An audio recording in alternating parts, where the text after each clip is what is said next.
साथियों, आपका मेरे YouTube चैनल पर बहुत स्वागत है। आज मैं आप लोगों को पढ़ाऊंगी शब्द विचार यानी शब्दों का वर्गीकरण। तो शब्दों का वर्गीकरण 4 आधारों पर किया गया है।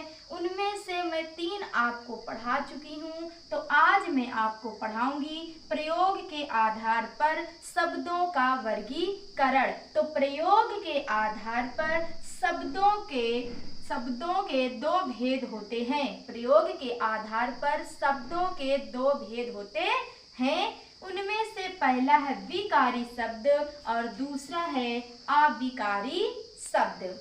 तो आइए हम समझेंगे कि विकारी शब्द क्या होता है और अविकारी शब्द क्या होता है।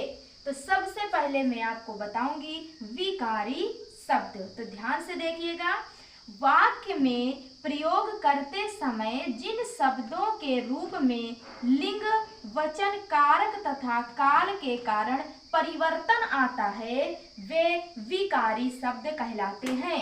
तो विकारी शब्द का परिभाषा आपको क्लियर हो गई है। अब हम बताएंगे ये 4 प्रकार के होते हैं, यानी विकारी शब्द 4 प्रकार के होते हैं। संज्ञा, सर्वनाम, विशेषण तथा जैसे लिखा हुआ है लड़का गया और फिर लिखा है लड़की गई। तो यहाँ लिंग के कारण परिवर्तन हुआ है। यहाँ लड़का था तो लड़का हो गया लड़की, यानी लड़का गया और यहाँ लड़की गई। तो यहाँ लिंग के कारण परिवर्तन हुआ है। फिर लिखा है वह आएगा और इसका वे आएंगे। तो यहाँ वचन के कारण परिवर्तन हुआ है। फिर लड़का गीत गाता है, फिर हो गया लड़के ने गीत गाया। तो यहाँ कारक के कारण परिवर्तन हुआ है। वह विद्यालय जाता है, वह विद्यालय गया। यहाँ काल के कारण परिवर्तन हुआ है। आइए अब हम आपको अविकारी शब्द पढ़ाते हैं। वाक्य में प्रयोग करते समय जिन शब्दों के रूप में लिंग, वचन, कारक तथा काल के कारण परिवर्तन नहीं होता है वे अविकारी शब्द कहलाते हैं।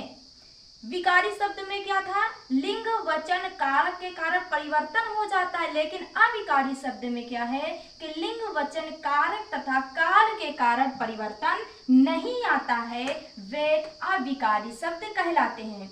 ये भी 4 प्रकार के होते हैं, यानी अविकारी शब्द भी 4 प्रकार के होते हैं।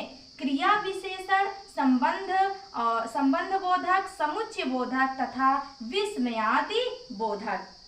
जैसे लिखा है लड़का धीरे धीरे चलता है, फिर लिखा है लड़की धीरे धीरे चलती है। तो यहाँ लिंग और वचन कारक के कारण कोई परिवर्तन नहीं हुआ, यहाँ भी धीरे धीरे, वहाँ भी धीरे धीरे।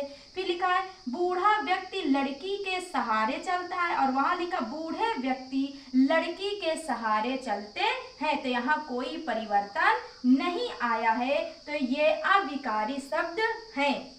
तो आप लोगों को विकारी शब्द और अविकारी शब्द बहुत ही अच्छे तरीके से समझ में आ गया होगा। अगर आपको ये वीडियो पसंद आई है तो लाइक, शेयर, कमेंट और सब्सक्राइब करना ना भूलें।